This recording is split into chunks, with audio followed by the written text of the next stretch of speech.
যেদিন জিকির বন্ধ হবে, যেদিন কোরআন তিলাওয়াত বন্ধ হবে, যেদিন মাদ্রাসার এই দরস বন্ধ হবে, যেদিন এই 8-10 বছরের মাসুম বাচ্চাদের রাতের 4টা বাজের কোরআন তিলাওয়াতের হেফজোখানার আওয়াজ বন্ধ হয়ে যাবে, আল্লাহর কসম সেদিন আর সূর্য উঠবে না, চাঁদ উঠবে না।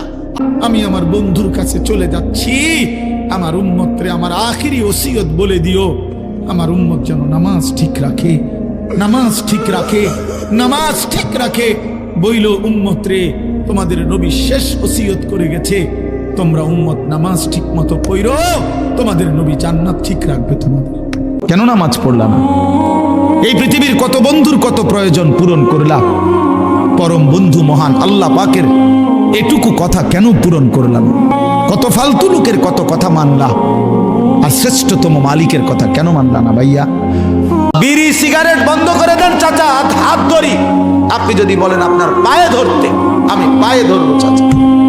আপনি আমার চাচা, আমি আপনার ভাতিজা, আপনি আমার দাদা, আমি আপনার নাতি।